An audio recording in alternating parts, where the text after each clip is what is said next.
Shalom, saya Amando Tambunan. Dikasih ayat oleh orang Muslim dan berkata, kenapa Tuhanmu berkata seperti ayat berikut?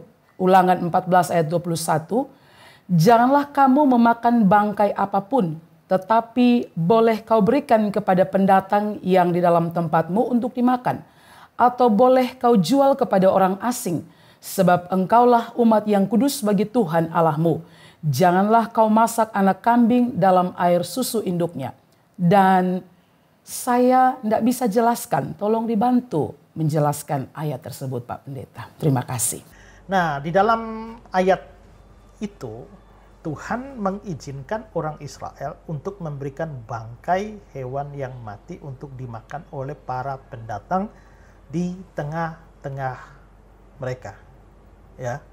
Jangan kamu memakan bangkai apapun, tapi boleh kau berikan kepada pendatang di tempatmu. Jadi, orang Israel tidak boleh makan bangkai. Tapi untuk para pendatang itu, ya, boleh diberikan bangkai untuk mereka. Nah, ini memang sesuatu yang aneh dan terdengar tidak biasa dan kayaknya berlaku tidak baik kepada pendatang. Masa dikasih bangkai? Kalau kita hari ini ke rumah orang dan dikasih bangkai, sedangkan mereka sendiri tidak makan bangkai, bangkainya ada yang dikasih ke kita bisa maki hancur mereka itu ya. Dasar bangkai ya. Nah, sekali lagi ini bukan menjadi sesuatu yang terlihat aneh ya. Tapi kita harus melihat atau menafsirkan ayat itu dalam konteks pada waktu itu seperti apa. Nah, sebenarnya tujuan dari peraturan ini sebenarnya adalah untuk memastikan bahwa orang asing atau orang pendatang di Israel itu tidak kekurangan makan. Dan mereka mendapatkan rasa diterima atau dihargai. Pada waktu itu, dalam konteks sosial budaya pada waktu itu, orang asing yang tidak memiliki makanan yang cukup untuk mempertahankan hidup mereka itu bisa dianggap sebagai seorang yang kurang dihargai oleh masyarakat, kurang diterima oleh masyarakat. Nah, kelihatannya pada saat itu situasinya sangat darurat, di mana orang bisa mati karena kekurangan makan. Ya. Nah, saudara tahu bahwa dalam keadaan darurat itu, kan orang bisa makan apa saja. Saya ambil contoh begini. Ini kisah sungguh-sungguh terjadi.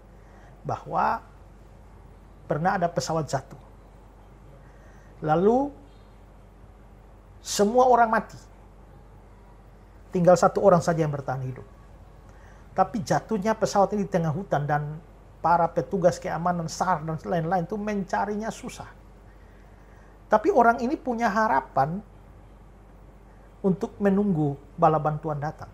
Semua orang mati. Dan tidak ada makanan apapun di sana. Dia tunggu berminggu-minggu, tidak dapat. Dan dia hampir mati kelaparan. Lalu apa yang terjadi? Dia akhirnya memakan daging dari orang-orang korban pesawat itu yang lain. Daging orang yang dia makan. Jelas bahwa itu bukan sesuatu yang normal. Itu sesuatu yang darurat. Kalau tidak makan itu bisa mati. Jadi ya dalam keadaan normal orang tidak makan daging manusia yang sudah mati, daging mayat. Tapi dalam kasus ini, itu dimakan. Nah, dalam keadaan darurat semacam itu, sekarang, untuk Israel pun sulit. Ya, apalagi untuk pendatang. Nah, dalam keadaan darurat semacam itu, maka orang Israel dicegah, kamu tetap tidak boleh makan bangkai. Tapi, untuk kehidupan orang asing yang memang tidak ada aturan hukum, seperti hukum Taurat yang melarang makan bangkai, maka untuk pendatang boleh.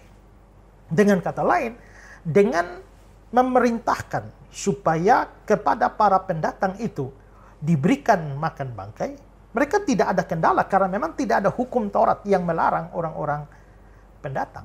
Hukum Taurat berlaku bagi Israel. Maka dalam keadaan darurat Israel tetap tidak boleh makan bangkai. Tapi karena aturan itu tidak berlaku bagi para pendatang, maka demi kelangsungan para pendatang supaya bisa hidup terus, ya, maka berikanlah mereka makan bangkai.